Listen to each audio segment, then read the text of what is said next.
On to Raw, though, with MVP and Shad Gaspard. This match sucks. This match is gonna be fun, and this match, yeah, this match will be fun. We welcome you live to Monday Night Raw in Detroit, and MVP is back for more. MVP is one of those people that I look at and I go, yeah, he's good.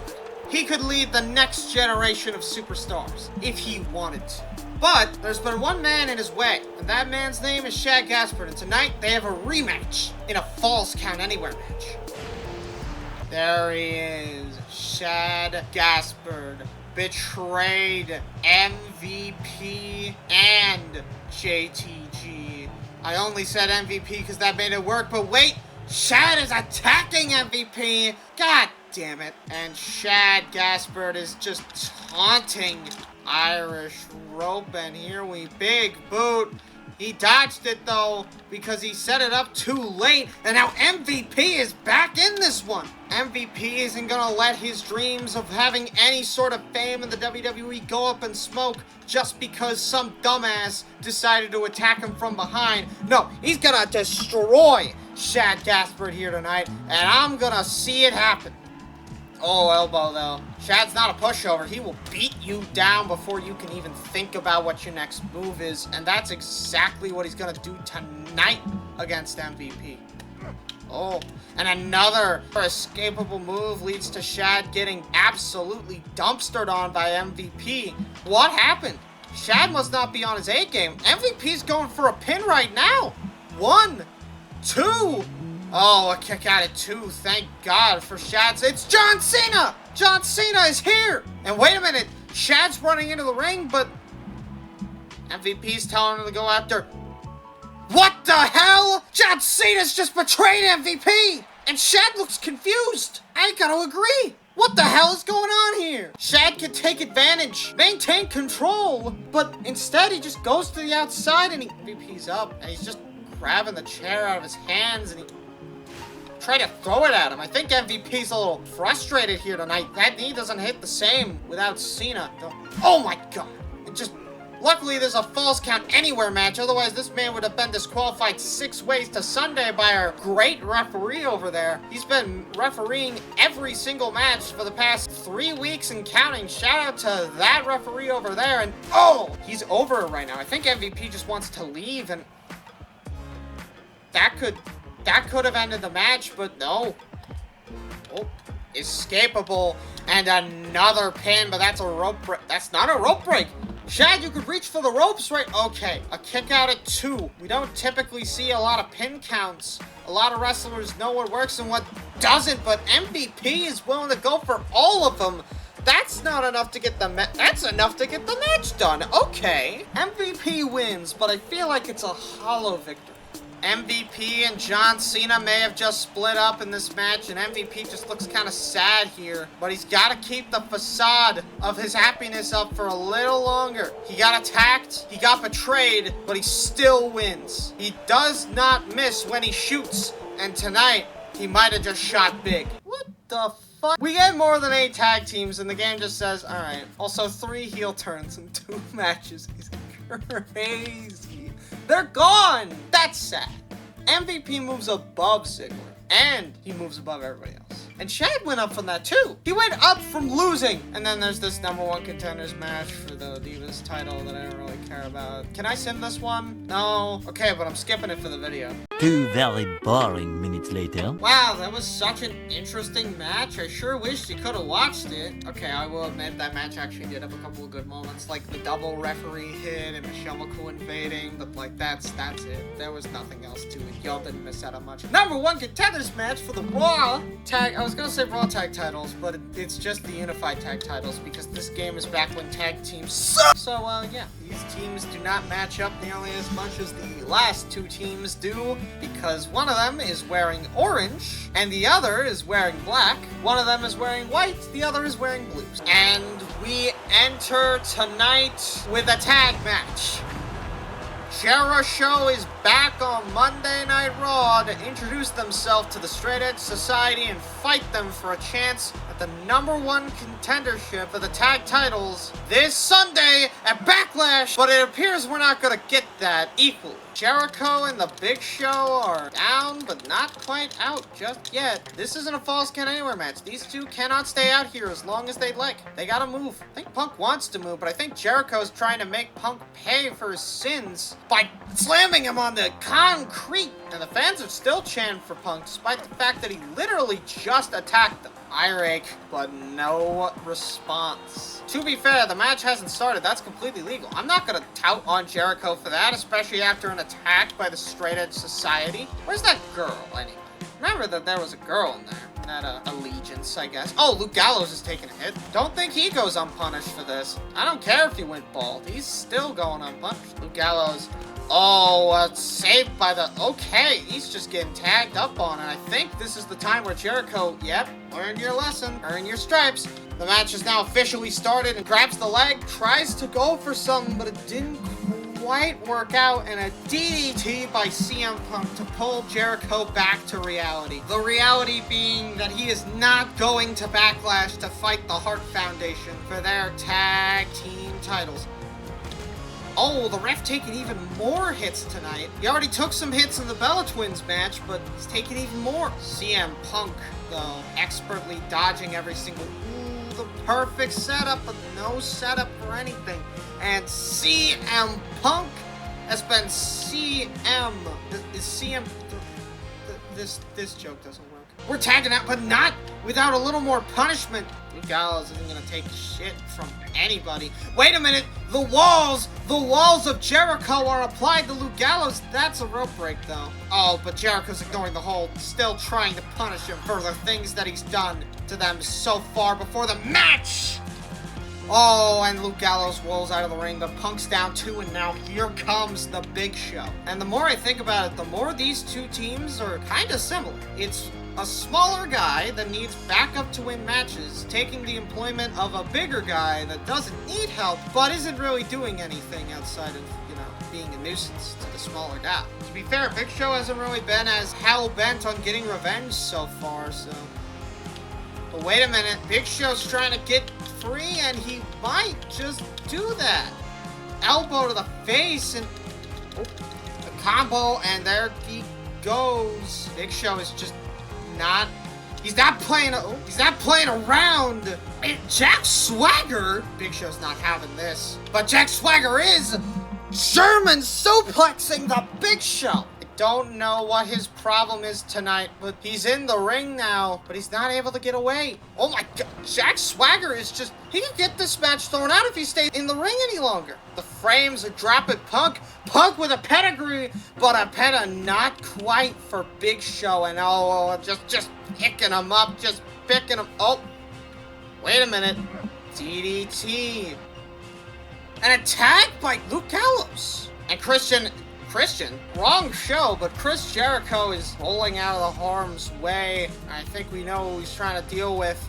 It's Jack Swagger. All bark and no bite. The second we see bite, Jericho will give him just as much bite as he's been looking for so far in tonight's matches. Oh, a double axe handle. He does not care. Oh, the leg spin. Jack Swagger didn't do anything. Count of 5. And as German by Jack Swagger, this is only limiting the future offense. And, Big Show wants in, and he's getting in. He wants a handle. Choke slam by Big Show, but not White. And Jericho tags in the Big Show, but wait a minute. Jericho wiped out in one fell swoop. What the hell's going on? Big Show is just going for it again and again, but there's not a lot. Okay, Big Show trying to fight back, but this is a #1 contenders match. This whole match has been derailed by the fact that this match has a definitive winner now. It's the Straight Edge Society. There's really nothing that these two can do to change the outcome of the match. I don't know what that is, but and the match ends here. The Straight Edge Society are gonna go to Backlash. Well, the Strange Society may not have been able to do it in the way that anyone thought they were gonna, but like, they did it. That's about it though. I don't ever do that tap pin method, but I felt like it was appropriate in that sense because there was no good way to go about that. How did Jericho and Luke Gallows become enemies when Jericho betrayed the Big Show? We are back to 7. We were doing so well. And in our main event tonight, Edge has one more task to prove that he has what it takes to beat Rey Mysterio at Backlash in 6 short days. Edge has been on a roll as of recent. Ever since Mania, he's been tearing through the landscape. And tonight, he proves that he can tear up that landscape even more by defeating Sheamus. We see that he's changed up his gears slightly. I like it. Red boots aren't seen that often. Nice to know we get a little more classier. But the Celtic Warrior is not gonna go down without a fight. He's wearing a very similar attire to Edge, but I have been left assured that this is literally just because our new attire designer is really fond of the colors black and red, and by that I mean I am the attire designer and I am really fond of black and red. It is a good color for most wrestlers, except for Sheamus, where I feel like it kind of clashes with the fact that he's as pale as a fucking horsefly, even though horseflies aren't pale. And Edge isn't trying to waste time here. After this eventful episode of Raw, the last thing Edge wants is to be another event on that tally. He just wants to go home to his family for 6 days in Toronto and then come back home with the WWE Championship in his possession. And a big boot to Sheamus. Of course, not as big as Sheamus's boot, but what are you gonna do? It's not like he was born with the ability to change his shoe size. Edge did going for something, but it wasn't quite what we thought it was. Anytime he goes for DDT, all anyone can ever think of is the Edgecutioner. Sometimes he just goes for like a normal ass DDT, man. What can I say? But this, okay, now it's the Edgecutioner. Now we can say it. And, oh, ref! Are those just legal? Okay, you fell in it. You knew he was gonna grab your hand, right? You had to know. It doesn't matter though, because Edge still hits the spear! And we are on our way to Backlash with a definitive answer that Edge is the man that can take down Rey Mysterio. Unless it's a submission match. Then he's Edge taking this time to laugh at his opponent. Nothing could have gone better for him, and nothing will ever go better for him, apparently. So that sent Sheamus to 7, and that sent Sheamus to 5. Luke Gallows went up 4 places. What the fuck is this? What? Huh? Alright. We welcome you live to Superstars, and we have a match for seizures. Jesus Christ. But Matt Hardy is coming out here tonight with the benefit of the doubt. He may have lost before, but he's back to win. And this time he's going up against someone who lost last night in the main event of Raw, Sheamus. Matt Hardy appreciates this opportunity and says that it'll go a long way into getting him back to his former glory as a main eventer. But this man isn't so happy. He says it's bullshit he didn't have to come down here in the first place. Wait a minute, that's Wade Barrett. We haven't seen Wade Barrett since he betrayed David Otunga, but wonder what these two are plotting. And Sheamus just immediately tries to bulldoze Matt Hardy, but that's not how that works. You can't bulldoze a man like Matt Hardy immediately off start. I do like how Matt Hardy has convened his attire. Sheamus. Ooh. I don't think Sheamus wants Matt Hardy going to the outside at all. I think Sheamus might just be bringing down Wade Barrett to do him a favor. Not necessarily for any other real reason, he just wants to do the man a favor. Maybe it's not a favor, I don't know. These two could be plotting anything. I mean anything. Wade Barrett betrayed David Otunga despite the fact that there was actually no reason to do so. Justin Gabriel actually went to Matt Hardy after that, so maybe he's trying to teach Justin a lesson? But it's not like Justin had a choice in the debacle anyways. He's over on SmackDown. Well, he was over on Raw while the other two were on SmackDown. This feels disingenuous to try and teach someone a lesson who doesn't need that lesson in the first place. It's like if I tried to tell my viewers to sub without giving them a reason. It wouldn't make any sense. Sheamus might have accidentally hit the ref there, and an Irish curse backbreaker for Matt Hardy, and a big boot, but not hitting the mark. But Sheamus rolls, and Sheamus goes the distance. He hits the big boot, but it isn't connecting. He goes for it again. Edge! Matt Hardy is finally taking control of the situation here, and it seems we have equal playing fields for both competitors now. Oh! Sheamus just double checks before he goes in to make sure, and shockingly enough, he was not wrong. Oh! Missed the barricade entirely. Now Matt Hardy's just taunting, and oh my god, that's a Uranagi by Sheamus. Matt Hardy's going after Wade Barrett. Wait a minute. And again, just flipping over Sheamus. Suplex by Matt Hardy, and another Uranagi by Sheamus under the steps. And this man has to leave soon. He's at the count of 5. You gotta leave the man alone. Oh, slamming down Matt Hardy. I don't think he really cares about what Matt's been doing to Wade Barrett at the moment. Irish Curse backbreaker comes out again. Matt Hardy is just idling his way out of harm's way. What the hell is this man doing? He just idled his way out of harm's way. Might just get away with it too. The Celtic Cross. And Sheamus has won. 1, 2, 3. Sheamus wins. Does that do anything for the Raw brand? I mean, that puts Sheamus down 1. Orton's up. I like that. Sheamus also went down 1 here too, but Chad shouldn't have gone up anyway, so I don't really care. This rivalry just makes me sad. Alright, and as we go for the next match on Superstars, David Otunga arrives. This man has had a troubling last couple of days. He got betrayed, he got The Rock to bully him, and now he's in a match with The Rock. But David Otunga brought backup. A man that was recently betrayed. Knows his pain, even though he's the one that did the betraying. I think Jericho might have lied to get this opportunity, but it's David Otunga. Jericho showed up in a suit and tie. God damn it, Jericho, why? And here's the part where you can't hear me, as I have to talk over this loud ass. Actually, it's not that loud. I feel like they're selling on him. But The Rock and Chris Masters? We haven't seen him in years. The Rock brought Chris Masters back? Why? What's the point? Well, I guess we'll figure it out. And The Rock with a massive clothesline. Chris Jericho is just feeling the brunt of the offense here. Well, actually, he's not. He's sitting on the outside, but he is definitely acting like he's feeling the brunt of the offense, because that is what Jericho does in his most heelest form. We saw that last week with David Otunga, where he does the double chop, or maybe someone else did that. I don't quite remember. It's been a week. Raw was a very exciting show. I'm hyping up my own show on a different show. I gotta split it into 2 parts now. Fuck. The Rock has entered the dodge though. He grabbed his hand at the last possible second.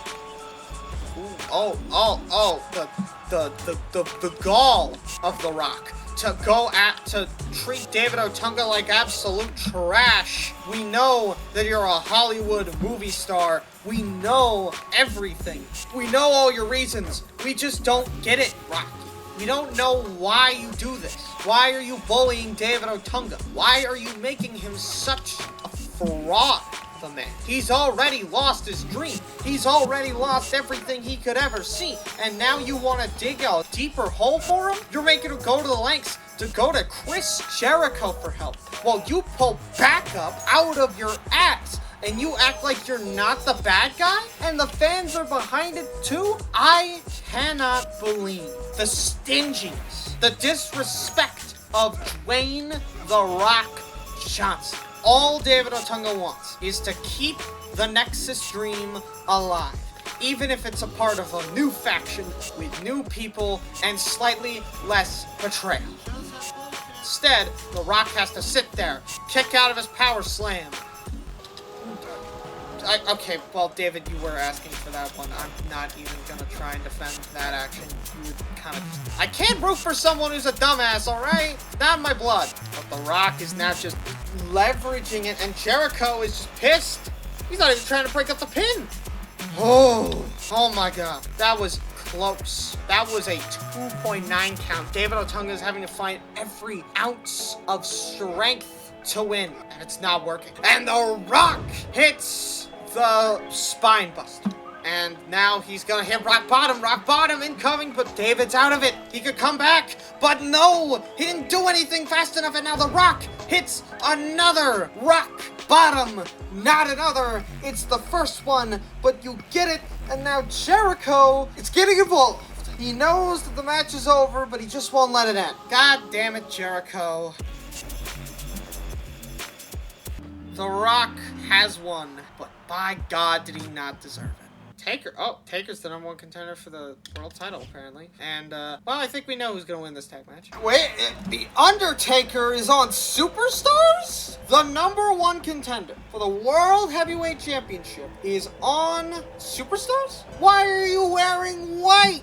It doesn't fit. You're a druid. Druids are dark. They're mysterious. They don't have a face, and they're bad. Why are you wearing white? You're defying the whole point of the goddamn gimmick, you stupid bitch. But his tag team partner is much better. Look at that. The gold standard. Look at that. That's gold. That's not just gold. That's pure gold. And Shelton Benjamin is going to show what? Tonight, he's the gold standard.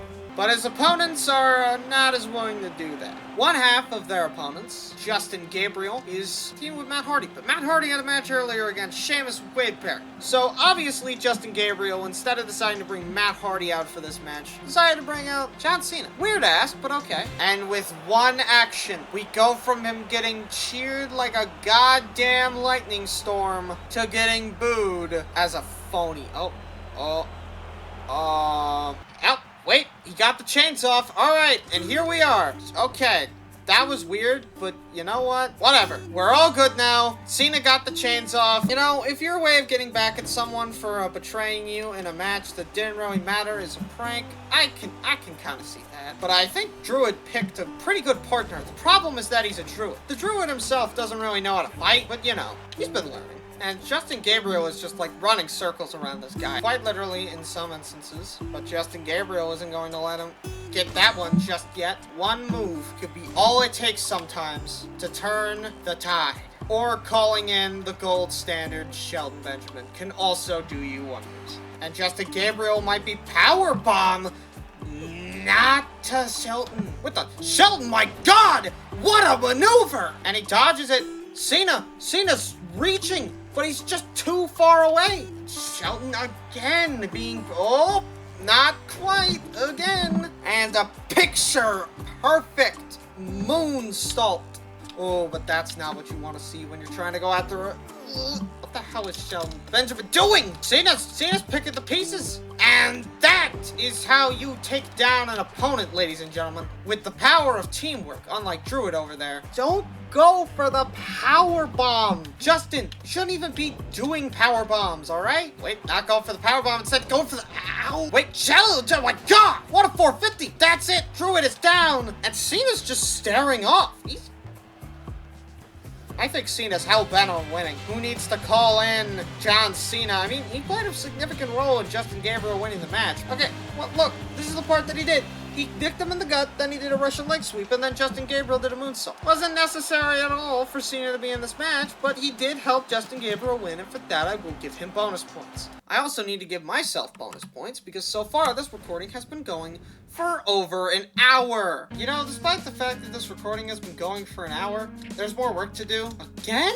Tyson isn't even here. Why are we doing this shit? I don't really care about this, because I don't know what's gonna happen. We welcome you live to Friday Night SmackDown from Cleveland, Ohio, the home of The Miz. Too bad we're not on Raw's turf. And tonight, David Hart Smith wants to check out the new tag on the block. But Primo said, as Puerto Rican pridefuls, we did not accept challenges from non-Puerto Ricans without terms. Primo then added, if I can bring Ted DiBiase, you can fight us. To which David, some reason, said yes to. And there he is, Primo with Ted DiBiase. Match made in hell. These two are now Puerto Rican pridefuls ever since they teamed up last week against Tyson Kidd. And honestly, they have a rightful claim to the tag titles, considering they're probably going to beat both of their men. However, the SmackDown general manager, despite all this, said no false count anywhere will happen this match. So Ted's going to have to sit this one out or suffer consequences. But Yoshitatsu's in the crowd. He wants to get a good look at this tag scene, apparently. Primo is the man that I think about when it comes down to playing dirty. Because he is probably the dirtiest player in this game.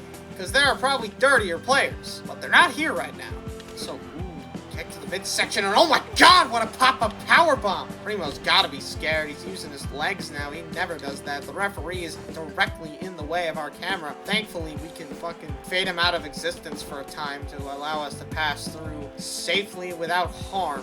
How technology has advanced, and Primo is just sending David Hart across the room. But Primo with a moonsault. That's how you take down an adversary, let me tell you. We like to do a little trolling. Primo with a roll-up here. The ref could count this 1, 2, 3, and the match is over, and it is. And Primo goes for a diving headbutt. What the hell? Primo, what the hell? Primo, what the hell? The hell was that shit? And a whisper hits the wind, but there is no referee to look at things. Ted could take advantage and maintain control, but instead David Hart Smith just taunts and ruins any chance he had at a comeback right then and there. Primo goes back up for another diving headbutt, flip up, hip up, and that's blood. And that is a cover and a pin, a 1 and a 2 and a 3. Primo ends this match off by making David Hart Smith bleed just like he did the Tyson Kid. This statement has not been verified by the WWE board. Anything that comes out of his mouth after this statement may or may not be true, and he will be subjected to it as long as he is in charge. Make sure to like and subscribe, and let's get on with the rest of the video. How thematic. And these two's relationship has probably gone stronger from the mutual bonding of killing off the Hart Foundation. I'm not gonna lie, I have no idea what Primo's finisher is. I need to learn that. But Primo is now number 2, and David Hart is now number 9. Also, Pre-Rick and Prideful's haven't been in the Straight Society because they couldn't. They literally formed after that.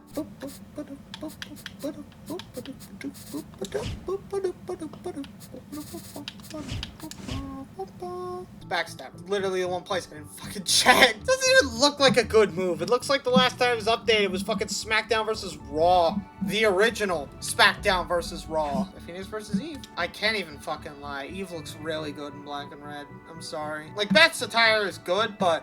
And as we get set for this women's match, I gotta tell you, have we even seen the women's champion yet? Does anybody know who she is? We know Michelle's the Divas champ over on Raw, but like, who's the women's champ? We've had so many different women, I genuinely do not remember. Oh wait, it's Alicia Fox. Well, these two are fighting for the right of Alicia Fox's title, and I don't think she's gonna survive against Beth Phoenix. Beth Phoenix is a ruthless dictator when it comes to in-ring ability, and she will not hold back a micro-beat against Alicia Fox. This is the number 1 contenders match, as you can tell by the special graphic that we have here for no reason. And Beth Phoenix gets hip tossed by Eve, frame 1. This number 1 contenders match is underway. And I do gotta say, the women's division shouldn't be about looks. With Beth, it's not. And that's why I like Beth Phoenix better than a lot of the other. Because with her, it's not about how she looks. She's a Phoenix. She is above the rest. Quite literally. She will be here for a long time, and the others will sink down into a pit of nothingness. If it goes my way. I'm not sure how much of my way I will get to have, but you know.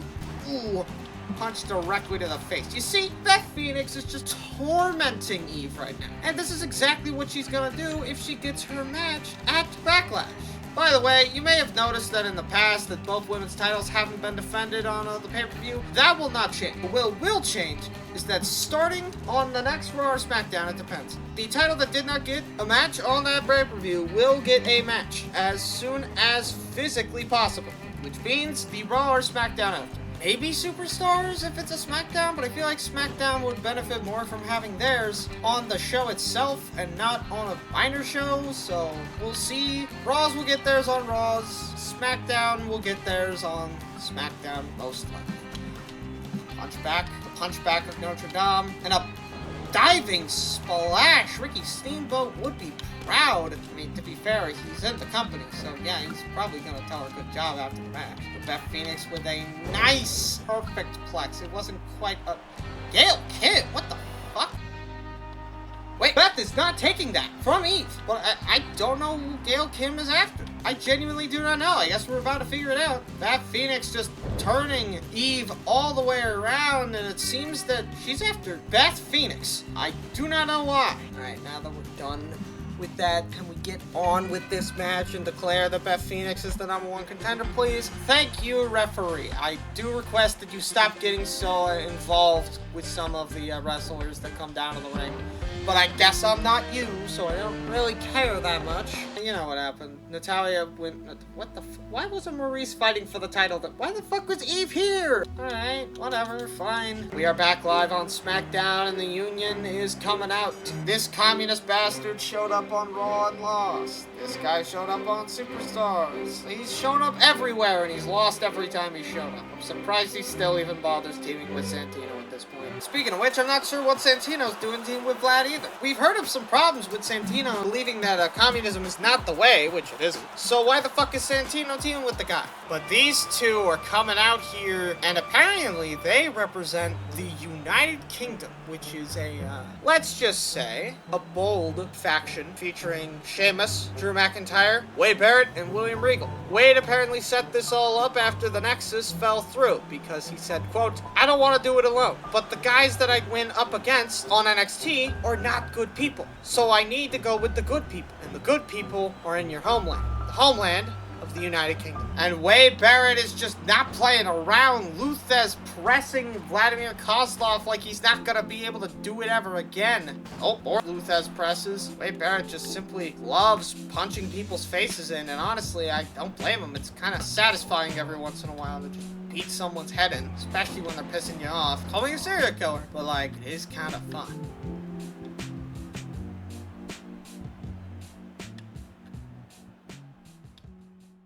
Chain Wrestling!